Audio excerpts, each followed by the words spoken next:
Hello everyone. Previous video நம்ம emergency fundனா என்ன? So emergency fund எதுக்காக சேவ் பண்ணனும்? எப்படி சேவ் பண்ணனும் அப்படின்றத நம்ம பார்த்தோம். So அதுல நான் ஒரு இம்பார்ட்டன்ட்டான இன்ஃபர்மேஷன் என்ன சொல்லிருந்தேன் அப்படினா ஒரு இன்வெஸ்ட்மென்ட் நம்ம ஸ்டார்ட் பண்றதுக்கு முன்னாடி நம்ம பண்ண வேண்டிய மூணு விஷயம் என்னென்ன அப்படின்றத சொல்லிருந்தேன். So அது இப்ப நான் உங்களுக்கு ரீகால் பண்றேன். ஃபர்ஸ்ட் நீங்க இன்வெஸ்ட்மென்ட் ஸ்டார்ட் பண்றதுக்கு முன்னாடி நீங்க பண்ண வேண்டிய மூணு விஷயம். ஃபர்ஸ்ட் நீங்க டர்ம் இன்சூரன்ஸ் எடுக்கணும். செகண்ட் ஹெல்த் இன்சூரன்ஸ் எடுக்கணும். தேர்ட் எமர்ஜென்சி ஃபண்டை கிரியேட் பண்ணணும். ஸோ இந்த மூணு விஷயத்த பண்ணாம இன்வெஸ்ட்மெண்ட்குள்ள போகாதீங்க அப்படின்னு சொல்லியிருந்தேன். ஸோ இன்னைக்கு நம்ம பார்க்க போறது என்ன அப்படின்னா ஆல்ரெடி எமர்ஜென்சி ஃபண்ட் பத்தி ஒரு வீடியோ போட்டிருக்கோம், அதை நீங்க செக் பண்ணுங்க. இன்னைக்கு நம்ம பார்க்க போறது என்ன அப்படின்னா term insurance. So term insurance எதுக்காக எடுக்கணும் அப்படின்றது தான். ஃபர்ஸ்ட் ஆஃப் ஆல் நிறைய பேர் இன்சூரன்ஸ்க்கோ டேர்ம் இன்சூரன்ஸ்க்கோ டிஃபரன்ஸே தெரியாம இருக்காங்க. ஸோ இன்சூரன்ஸ் வேற, டேர்ம் இன்சூரன்ஸ் வேற.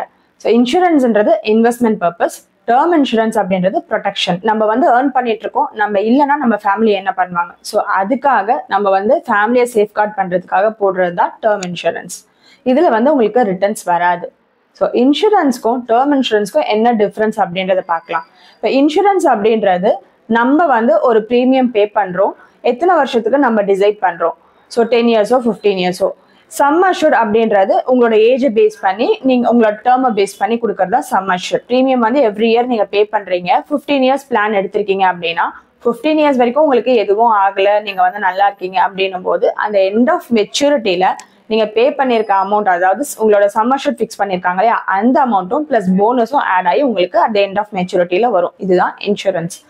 இந்த இன்சூரன்ஸ்ல இன்கேஸ் அந்த 15 இயர்ஸ் நீங்க எடுத்திருக்க டேர்ம்குள்ள எனிதிங் ஹேப்பன் அப்படின்னும் போது நீங்க அந்த இடத்துல இல்ல இறந்துட்டீங்க அப்படின்னா ஸோ சம் அஷ்யூர்ட் அப்படின்னு ஒரு அமௌண்ட் இருக்கு இல்லையா, அந்த சம் அஷ்யூர்டும் போனஸ் நீங்க எத்தனை வருஷம் கட்டிருக்கீங்களோ அதுக்கான போனஸும் நீங்க இறந்ததுக்கு அப்புறம் வர்றதுதான் லைஃப் இன்சூரன்ஸ். இதுல உங்களுக்கு இன்வெஸ்ட்மெண்ட்ஸ் பிளஸ் லைஃப் கவர் ரெண்டுமே வரும்.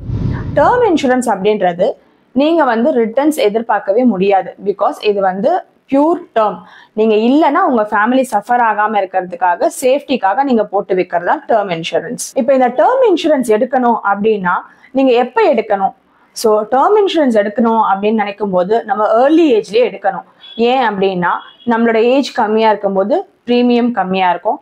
பிளஸ் இந்த டேர்ம் இன்சூரன்ஸ் அப்படியே எடுத்துட முடியாது, இதுக்காக மெடிக்கல் டெஸ்ட் எடுப்பாங்க. ஸோ அப்போ நம்ம ஹெல்த்தியா இருக்கோம் அப்படின்னா நம்மளுக்கு இந்த டேர்ம் இன்சூரன்ஸ் ப்ராசஸ் ஸ்டார்ட் ஆகும். இன்கேஸ் நமக்கு ஏஜ் ஆயிடுச்சு, நம்ம உடம்புல பிரச்சனை இருக்கு அப்படின்னா அந்த டேர்ம் இன்சூரன்ஸை ரிஜெக்ட் பண்ணிடுவாங்க. இன்னொன்று, ஏஜ் அதிகமா இருக்கும்போது உங்களுக்கு ப்ரீமியமும் அதிகமா இருக்கும். பிளஸ் மெடிக்கல் டெஸ்ட் போகும்போது இன்கேஸ் உங்களுக்கு ஏதாவது உடம்புல இஷ்யூ இருந்துச்சு அப்படின்னா அதை ரிஜெக்ட் பண்றதுக்கு நிறைய சான்சஸ் இருக்கு. இப்போ டேர்ம் இன்சூரன்ஸ் எடுக்கும்போது நமக்கு ரிட்டர்ன்ஸ் வருமா அப்படின்னு கேட்டா கண்டிப்பா வராது. இப்போ 25 ஏஜ்ல நீங்க ஒரு டேர்ம் இன்சூரன்ஸ் எடுக்கிறீங்க அப்படின்னா அது மேக்சிமம் உங்களோட நீங்க 60 இயர்ஸ் 70 இயர்ஸ்ல 80 இயர்ஸ் வரைக்கும் கூட நீங்க போடலாம். ஸோ அப்ப அந்த 80 இயர்ஸ் வரைக்கும் நீங்க கட்டிக்கிட்டே வருவீங்க இன்கேஸ் நீங்க லைவ்ல இருந்தீங்க அப்படின்னா.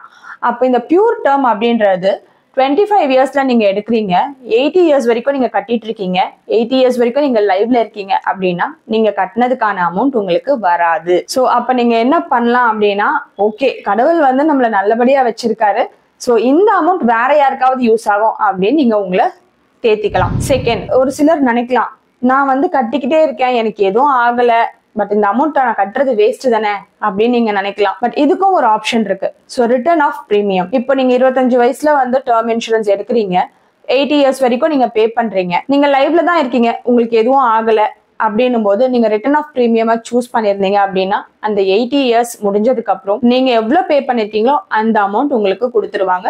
ஜிஎஸ்டி மட்டும் மைனஸ் பண்ணி கொடுப்பாங்க. ஸோ இது இன்னொரு option. So next option increasing cover. அதாவது இப்போ நீங்க இன்சூரன்ஸ் எடுக்கிறீங்க, டேர்ம் இன்சூரன்ஸ் அதே 25 இயர்ஸ்ல 80 இயர்ஸ் டேர்ம் கட்டுற மாதிரி எடுக்கிறீங்க. இப்போ அந்த 80 இயர்ஸ்ல ஃபார் எக்ஸாம்பிள் இப்போ கவரேஜ் நீங்க ஒரு 2 crore எடுக்கிறீங்கன்னு வச்சுக்கோங்க. அந்த 2 crore அந்த 80 இயர்ஸ்க்கு அப்புறம் அது ஒரு பெரிய அமௌண்டா இருக்குமா அப்படின்னு கேட்டா கண்டிப்பா இல்ல. அது அப்போ நமக்கு அது ஒரு ரொம்ப கம்மியான அமௌண்டா தான் தெரியும். ஸோ அதனால அந்த 2 கோடி அப்ப என் ஃபேமிலிக்கு பத்தாது அப்படின்னு நீங்க நினைக்கிறீங்க அப்படின்னா நீங்க இன்க்ரீசிங் கவரை நீங்க சூஸ் பண்ணலாம். அது 5% 10% ரெண்டு ஆப்ஷன் இருக்கு. ஸோ எவ்ரி இயர் உங்களுக்கு நீங்க சூஸ் பண்ற ஆப்ஷன் பொறுத்து 5%னா எவ்ரி இயர் 5% இன்க்ரீஸ் ஆயிட்டே வரும். 10% அப்படின்னா எவ்ரி இயர் 10% உங்களோட கவரேஜ் இன்க்ரீஸ் ஆயிட்டே வரும். இதுவும் என்ன அப்படின்னா இப்போ 8 இயர்ஸ் எடுக்கிறீங்க, இன்கேஸ் நீங்க லைவ்ல இருந்தீங்க அப்படின்னா கண்டிப்பா வராது. இன்கேஸ் உங்களுக்கு ஏதாவது ஆயிடுச்சு, நீங்க இறந்துட்டீங்க அப்படின்னா நீங்க அந்த டைம்ல இன்க்ரீசிங் கவர் நீங்க ஆப்ஷன் போட்டிருந்தீங்க அப்படின்னா அந்த டைம்ல எவ்வளவு வேல்யூ இருக்கோ அந்த வேல்யூ உங்களுக்கு வரும். இப்போ நீங்க 2 crore எடுத்திருக்கீங்க பட் இன்க்ரீசிங் கவரும் போட்டிருக்கீங்க அப்படின்னா இயர்லி 10% போட்டிருக்கீங்கன்னா அதுக்கேற்ற மாதிரி கால்குலேட் பண்ணி உங்களுக்கு உங்க ஃபேமிலிக்கு அந்த அமௌண்ட் போய் சேர்ந்துடும். ஸோ அடுத்தது ஃபிக்ஸட் இன்கம் அப்படின்னு சொல்லிட்டு இப்போ நான் வந்து இன்சூரன்ஸ் கட்டிட்டு இருக்கேன், அதே 25 years 8 years டேர்ம் அதே 2 crore எடுத்திருக்கீங்க, நீங்க இறந்துட்டீங்க அப்படின்ற பட்சத்துல உங்களுக்கு வந்து 2 crores எடுத்திருக்கீங்கன்னும் போது அந்த 2 crores அப்படியே மொத்தமா கொடுக்காம ஃபிக்ஸட் இன்கம் நீங்க வந்து இந்த மாதிரி சூஸ் பண்ணிருக்கீங்க அப்படின்னும் போது ஃபிக்ஸட் இன்கம் வந்து எனக்கு மந்த்லி எங்க ஃபேமிலிக்கு இத்தனை இயர்ஸ்ல இவ்வளோ இன்கம் போகணும் அப்படின்னு நீங்க செலக்ட் பண்ற ஆப்ஷனை பொறுத்து நீங்க இல்லாத பட்சத்துல லம்சமா போகாம ஒரு ஃபிக்ஸட் இன்கம்மா அவங்களுக்கு நீங்க சூஸ் பண்ண இயர்ஸ் வரைக்கும் போகும். இதுல அடிஷ்னலா ரைடர்ஸ் ஆப்ஷன் இருக்கு. ஸோ அதையும் நீங்க செலக்ட் பண்ணலாம். ஸோ ரைடர்ஸ் அப்படின்னா ஆக்சிடென்டல் ரைடர், இது இன்கேஸ் ஏதாவது பெர்மனன்ட் டிசபிலிட்டி, ஏதாவது ஆக்சிடென்ட்ல வந்து நமக்கு கை கால் இல்லாம போயிடுச்சு அந்த மாதிரி இருக்கும்போது அதுக்காக சம் அமௌண்ட் வந்து உங்களுக்கு செட்டில்மெண்ட் பண்ணுவாங்க. அது வந்து நீங்க சூஸ் பண்றதை பொறுத்து எவ்வளவு அமௌண்ட் அப்படின்றது.